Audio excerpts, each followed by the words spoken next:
Hey everyone, welcome to today's video. We're heading to Colorado to look at a case involving a man who insists his own attorney is denying him due process, attempts to dismiss that lawyer, and ultimately has his request to represent himself rejected because of his own poor decisions and chaotic behavior. It's a situation packed with tension, stubbornness, and legal drama that keeps taking unexpected turns. So settle in as we break down how confidence without preparation can backfire in a courtroom. What's your name, sir? What's your name, sir? Anthony Clout. We're ready on the Clout matter, Your Honor. Okay.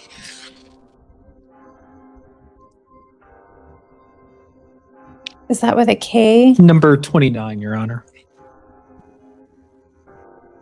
Klauck. 25 CR 5887, People versus Clout. Kevin Warden for the people. Good morning, Your Honor. Robert Levine on behalf of Mr. Clout, who appears to my right in custody. Okay, good morning. And thank you, Your Honor. We've been working on disposition in this matter. Mr. Clout informs me today that he would like to set the matter for motions and jury trial. So we would ask the matter be set for motions and jury trial. All right, you want to enter a not guilty plea? Do you correct?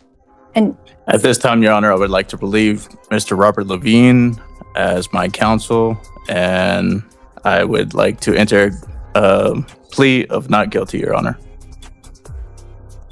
are you asking to go pro se, or what are you asking for?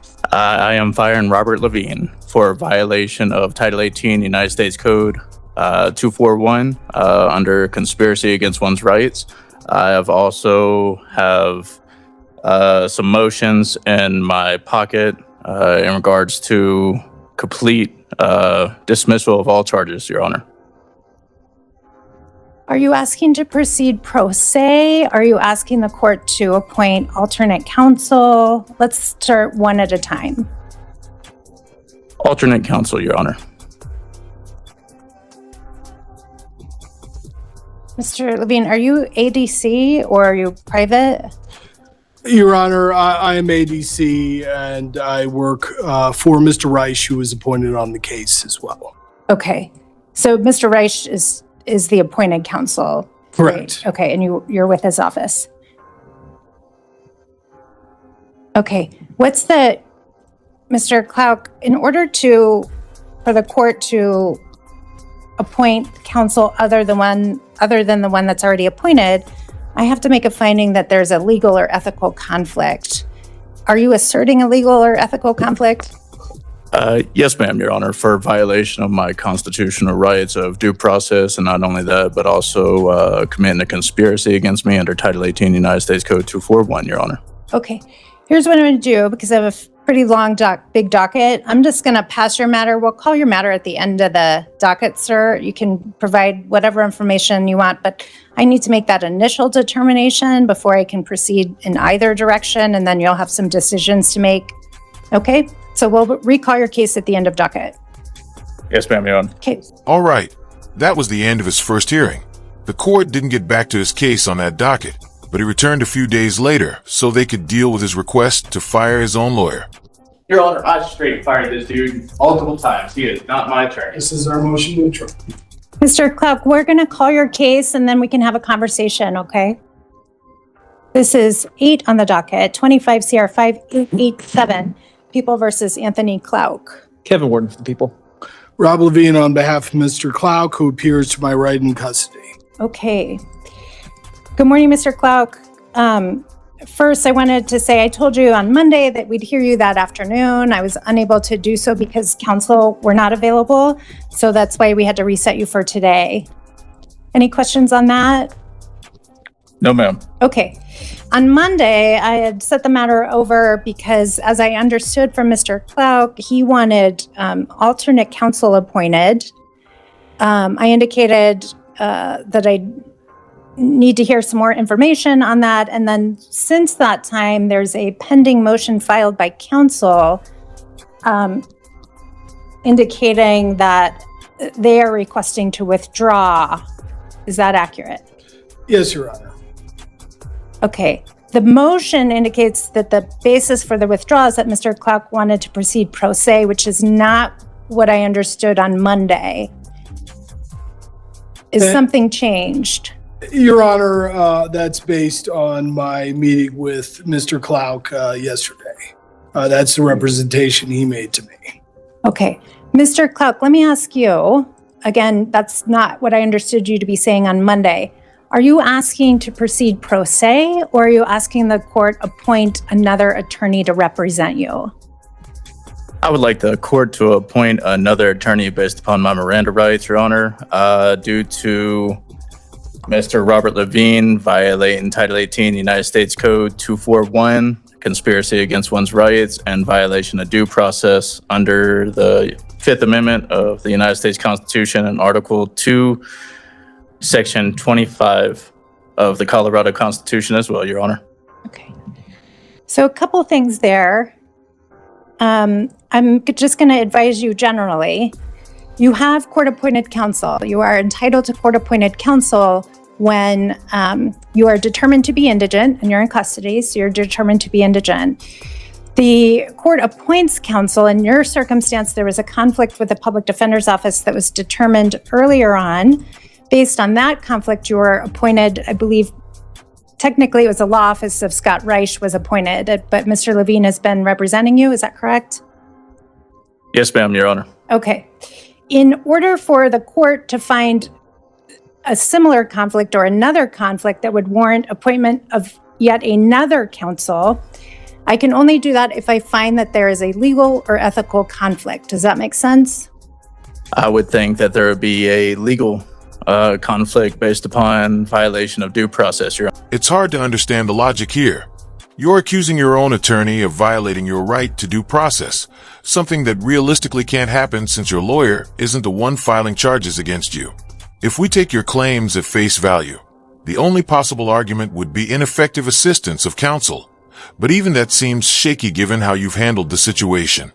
Much of the confusion appears to come from your own misunderstandings, rather than any deliberate wrongdoing by your defense.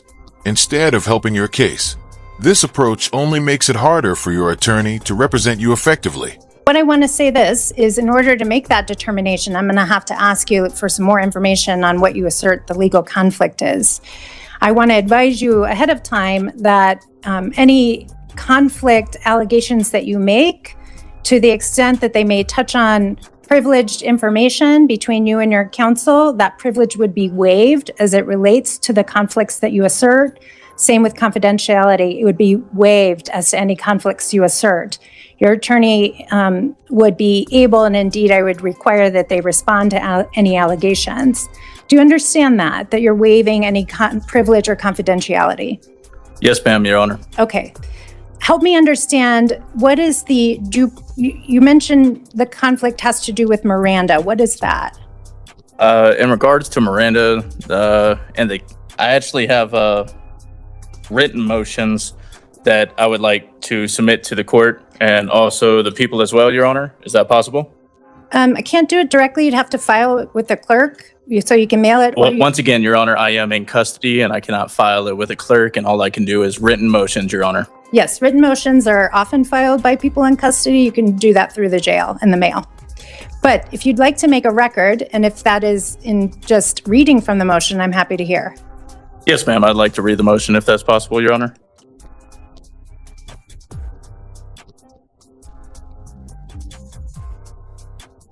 Motion to dismiss date 12/19/2025, defendant Anthony D. Clark, who is present, Your Honor. Motion to dismiss charges in the Denver District Court Case 25095887. And the discovery, it can be seen. Sorry, Mr. Clark, I'm going to stop you there. I'm not hearing a motion to dismiss charges. If you have motions relating to the conflict with your counsel. And in regards to my counsel, Your Honor, I told him about the mistreatment I was going through in the county jail, and he still proceeded to want me to remain in custody. He still proceeded to try to cover up the fact that my rights were being violated in the county jail, Your Honor. And I gave him plenty of documentation and even have a grievance form that I even submitted to the county jail of the jail, violating the False Records Act, the False Claims Act as well, with multiple officers violating their oath of office that they signed with the affidavit to the state of Colorado in regards to their oath of office to the United States Constitution, Colorado Constitution, uphold and enforce the laws of the state of Colorado, Your Honor. The more he talks, the clearer it becomes that he's simply frustrated about being in jail and dealing with the results of his own choices. Instead of accepting responsibility, he seems convinced he can blame everyone around him and somehow pressure the judge into instantly setting him free. It's like he believes the courtroom runs on wishes rather than laws, expecting a quick escape just because he complains loudly enough. Unfortunately for him, the system doesn't work that way, and reality isn't going to bend just to match his expectations. Is that a separate issue from Miranda? In regards to Miranda, it's regards to all the officers involved. I was never read my Miranda rights, Your Honor. And this is also found in the discovery as well, which means every officer involved in my arrest violated due process under the Fifth Amendment of the United States Constitution and Article 2, Section 25 of the Colorado Constitution. And also, with that being said, Your Honor, Title 18, United States Code 1918, is being violated by the oath of officers who are testifying against me or going to testify against me in the upcoming trial, Your Honor. And based upon my knowledge under Title 18, United States Code 1918, even the prosecutors themselves can confirm that that is a felony. And not only that, but also violating Title 18, United States Code 241, conspiracy against my rights, and Title 18, United States Code 242, deprivation of rights under the color of law, which is also felonies, Your Honor. And with Mr. Robert Levine violating due process and also committing felonies of conspiracy against my rights after he was informed, Your Honor, once again, confidentiality has been waived, as we agreed. And I did speak to my attorney about my rights being violated in the Denver Detention Center, downtown Denver Detention Center. And this seems to have not been reported to anybody. And I've been trying to report this to the Federal Bureau of Investigations and also to the Department of Justice Civil Rights Division. That's almost funny. You told investigators you're in jail just because people don't like you and wouldn't listen to you. So as to that issue, I just want to make sure I'm understanding you, that you've had some difficulties in the jail, you believe your rights are violated in the jail, and what are you asserting Mr. Klauck is doing or not doing that creates the conflict with respect to that? Or I'm sorry, that Mr. Levine is doing or not doing? Not informing the district attorney, prosecutor of the matters in regards to crimes being committed against me and me being discriminated in the Denver downtown detention center of my First Amendment under protection under religion, the Colorado Constitution, Article 2, Section 4, freedom of my religion, also violating the Civil Rights Act of 1967, Your Honor, discriminated against me under religion. Also, the state law of the Colorado Anti-Discrimination Act of 2013, also discrimination under religion, and not to mention violation of the federal law of the Religious Freedom Restoration Act of 1993. And I would like the court to know that as a Messianic Jew, I am kosher and do both Old and New Testament and the Holy Bible. And with that being said, I am also protected under the Anti-Semitism Act of 2023, Your Honor. Is there anything further? Other than that, my attorney clearly seen in the discovery that violation of due process, in addition to him being aware of my rights being violated in jail, also in the discovery that was submitted, the perjury was done, and the persecution of the state of Colorado still wants to proceed in this matter, which means they would be violating due process as well, which means they would be violating their oath of office to the United States Constitution based upon Matthew, who is one of the names in the mandatory protection order in my case in the discovery committed perjury in with two different names of Cecilia and Sabrina submitting false evidence through Sarah Michaels at University Health, committing perjury and also violating the federal law of the False Claims Act. And the matter that he still wants to pursue the case and not defend me and bring this to the prosecution's attention, this in itself makes me feel like this is a conflict of interest based upon due process, that not only is Robert Levine also violating due process, but also the state of Colorado under the prosecution as well, Your Honor. Like I said, your attorney can't really violate your due process because he isn't the one prosecuting you.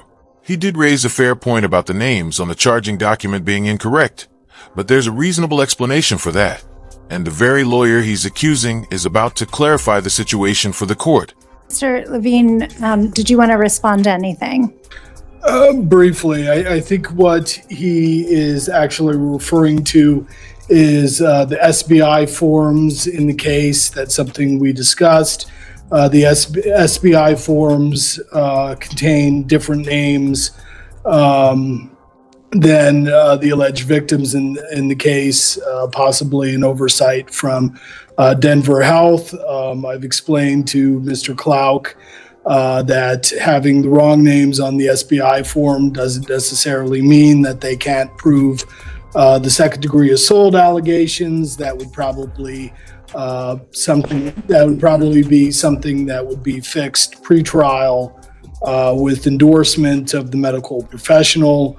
I've met with Mr. Klauck 4 times during the pendency of the case. I'm realize that he has interest in getting out of custody and expediting this matter, and I've tried to take that seriously and step my foot on the gas for Mr. Klauck here in negotiating the case and kind of trying to move things along. There is a misdemeanor offer here. It's a misdemeanor probation offer. I think we don't need to get into that. Seems a little outside. Okay. Anything further on what he's asserting on the conflict? Your Honor, there have been issues with the jail. I know I spoke to Mr. Klauck's mother, who called before court on Monday. I tried to see Mr. Klauck before Monday. I went to the jail, but by the time I went to the jail, they had transported him here. There's been transportation issues with Mr. Klauck. So it's been hard to see him before court on several occasions, but I met with him 4 or 5 times to discuss his concerns and to discuss the case. As mentioned earlier, there's a perfectly reasonable explanation for why the names were incorrect on the charging document, and as his attorney pointed out, a mistake like that doesn't mean there were no victims or that an assault didn't occur. Even with that clarification, he's still determined to dismiss his lawyer, and now the decision is in the judge's hands to sort out what happens next. All right, Mr. Klauck, as I indicated, in order to appoint yet another counsel, I have to make a conflict finding. I've heard what you've said. Let me just try and address as best I can the asserted conflict issues. 18 U.S.C. 1918 is a federal statute involving disloyalty and asserting the right to strike against the government. It's really not applicable here in any way and would not qualify as a legal or ethical conflict.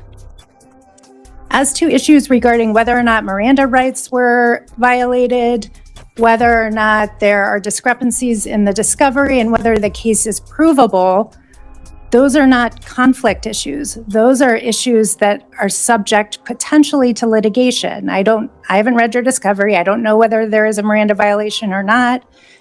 If there are weaknesses in the people's case because of documents, those are trial and motions hearings issues. But those don't rise to the level of a conflict. That's what litigation is for and what it's about. As to your assertion that there's a conflict because Mr. Levine has not done enough from your perspective to address what is potentially some civil rights or First Amendment issues that you're experiencing at the jail, Mr. Levine is appointed to represent you on the criminal matter. Pursuing civil rights lawsuits he would not be appointed on those. Those are not within the purview of his appointment. It sounds like he's made some steps to try and address them, but and that's great, but that's not within the purview of his appointment. And so to the extent that he's not doing what you want him to do on that again would not rise to the level of any sort of conflict, legal or ethical, that would warrant appointment of alternate defense counsel. So your request for alternate counsel to be appointed is denied. With that, you have some options. One is you can proceed with appointed counsel as appointed, or you can request to proceed pro se. As I indicated previously, if you want to proceed pro se, I need to do what's called an arguello advisement. I would not allow counsel to withdraw. You can't just fire counsel when you have court-appointed counsel unless I can make a finding that you have the ability and that you are knowingly, voluntarily, and intelligently waiving your right to court-appointed counsel. What would you like to do between those two choices?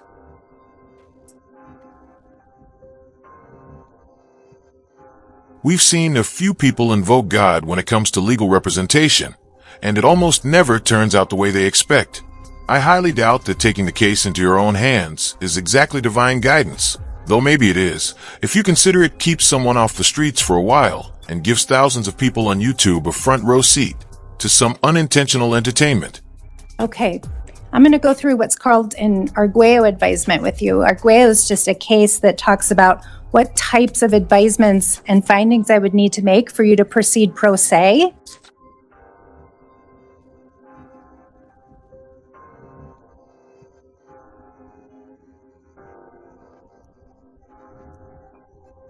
I have a copy for Mr. Clark if there were no changes. I haven't looked at it, so why don't you, I'm going to have you follow along, sir, because you're going to have to initial these in understanding. Mr. Wharton's going to give you an advisement of your right to counsel.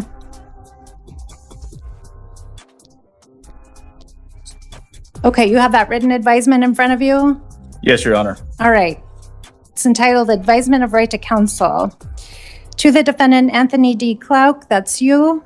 Before accepting your decision to waive representation by counsel and letting you proceed pro se, the court advises you that the effect and consequences of your decisions are as follows. 1, a criminally accused enjoys the constitutional right to self-representation through the United States and Colorado constitutions. The right to self-representation is personal to you and may not be abridged by compelling you to accept a lawyer when you desire to represent yourself, citing People versus Romero. Do you acknowledge that understanding? Yes, ma'am, Your Honor. Okay, do you have a pen? I do not, Your I'm Honor. going to ask you to put your initials there.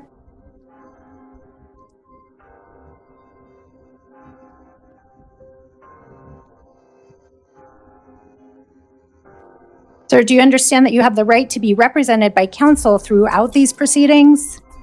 Yes, ma'am, Your Honor. Please put your initials. Do you understand that if you cannot afford an attorney, one will be provided to you free of charge? And indeed, that's court-appointed counsel Scott Reich's firm and Mr. Levine in this circumstance. Yes, ma'am, Your Honor. Okay, initials there, please. Do you understand I will appoint counsel, or rather continue appointed counsel if you want an attorney to represent you? Yes, ma'am, Your Honor. Okay, initials there for me. Regarding the relevant charges, do you understand as follows that the charges against you are count 1, assault in the second degree, a class 4 felony?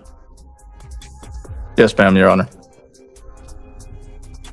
That's an F4 felony. It carries a presumptive Department of Correction sentence between 5 and 16 years. That's a non-mandatory Department of Correction sentence. Do you understand that? Yes, ma'am, Your Honor. Initials there, please. I don't think it can be as little as 1 year. I actually wasn't sure at that time with the extraordinary because it is a different sentencing structure than your standard F4. It's So a 5 to 16 non-mandatory. 5's the minimum. Correct. I Okay. can't find mitigation, right? I guess not. No. Okay. Mr. Klauk, I'm gonna cross out as little as 1 year. The sentence on this matter is 5 to 16 years. If you are probation eligible, probation may be an option. I'm gonna cross out the next paragraph. It's not applicable. It is followed by 3 years of mandatory parole. Do you understand that? Yes, ma'am, Your Honor. And there's possible fine between $2,000 and $500,000. The count 2 is assault in the 3rd degree. That's a class 1 misdemeanor. That carries a jail sentence from 0 to 364 days and a fine of up to $1,000. Do you understand those two? Yes, ma'am, Your Honor. If you could put your initials there and there. How far have you gone in school? Second semester of junior college, Your Honor. Did you graduate high school? No, ma'am, Your Honor. I got my GED. How far did you go in high school? Exactly. I love it when these self-proclaimed experts think they can represent themselves better with a ninth grade education than a lawyer who spent twice that time in school mastering the law. Secondary, Schooling and junior college, yes, ma'am, Your Honor. how far did you do in junior college? A year, Your Honor. Sorry. A year? Okay. So ninth grade, GED, and 1 year of junior college. Yes, ma'am, Your Honor. Are you under the influence of any drugs, medications, or alcohol? No, ma'am, Your Honor.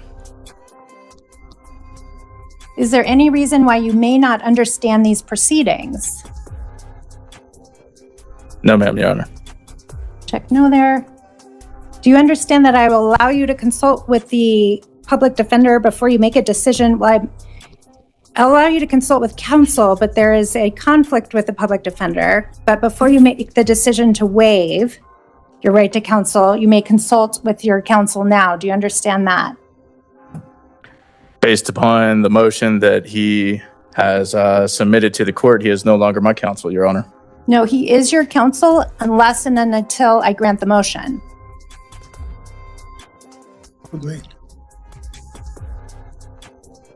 Not at all. I don't want to talk with you for nothing.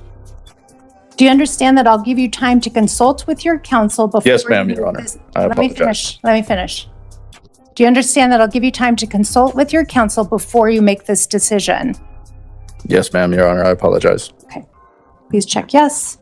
Do you understand that criminal law is very complicated and that an attorney trained in criminal law could be of great help in preparing and presenting your defense? Yes, ma'am, Your Honor. Okay, please put yes there. Do you understand that you have the right to represent yourself, but by doing so, you take a great risk of not properly presenting your defense? Yes, ma'am, Your Honor. Please put yes there. Do you understand that you have the right to remain silent and anything you say can be used against you in court? Yes, ma'am, Your Honor. Okay, please put yes. Do you understand that you have the right to confront the witnesses against you and to cross-examine them? Yes, ma'am, Your Honor. Okay, please put yes. Do you understand that you have the right to have witnesses you choose to call compelled to appear and testify on your behalf? Yes, ma'am, Your Honor. Okay.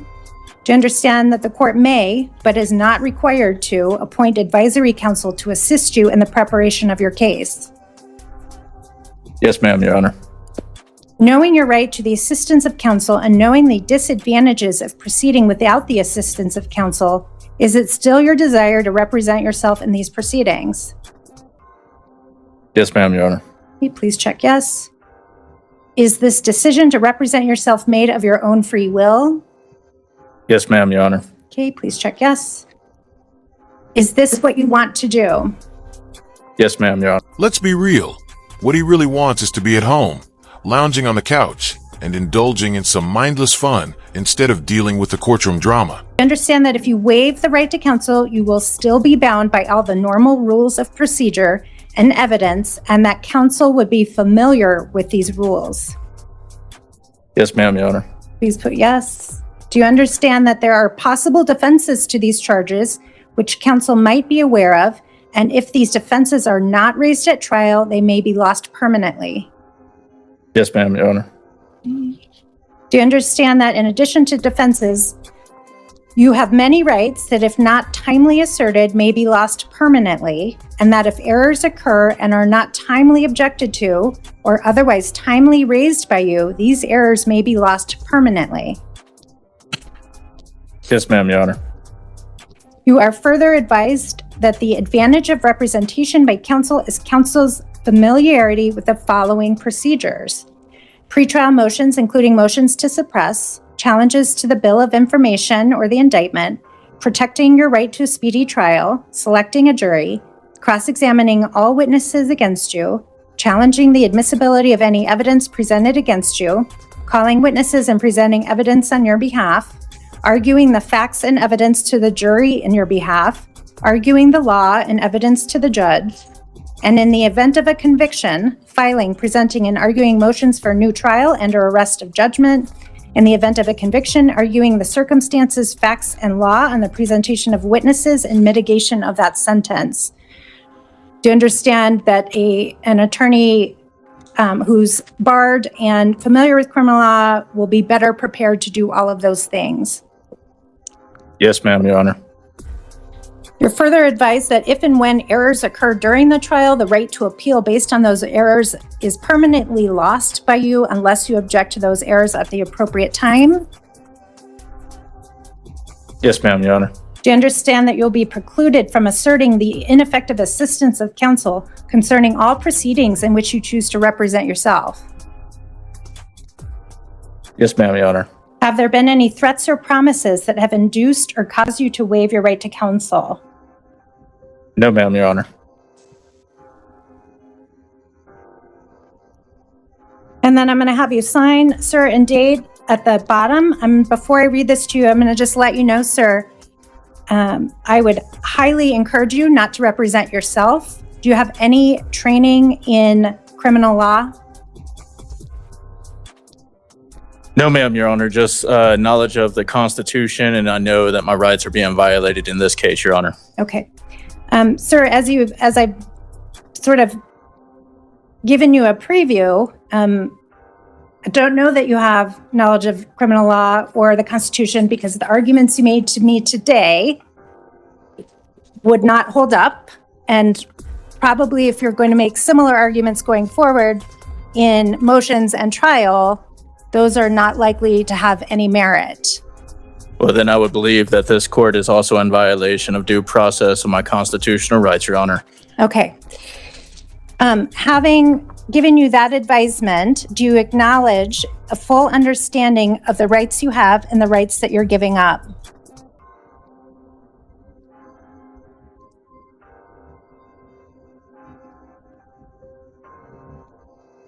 That was a question. Are you thinking? Okay. Mr. Wharton, will you print another copy? Because I'm going to take the one he signed.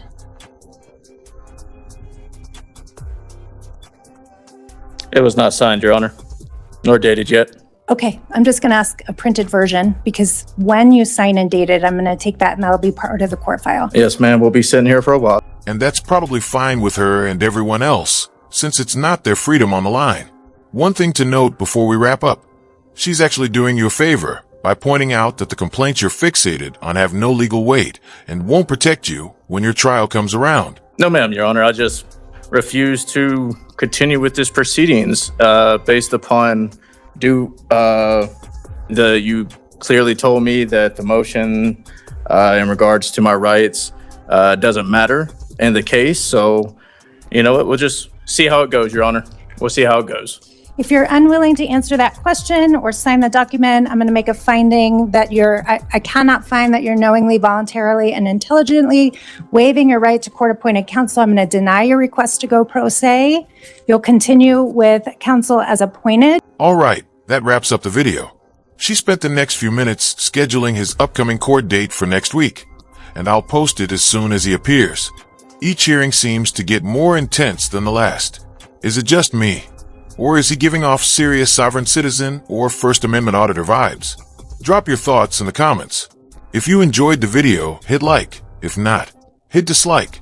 But don't forget to subscribe with notifications so you don't miss anything. I'm Team Skeptic, and I'm out.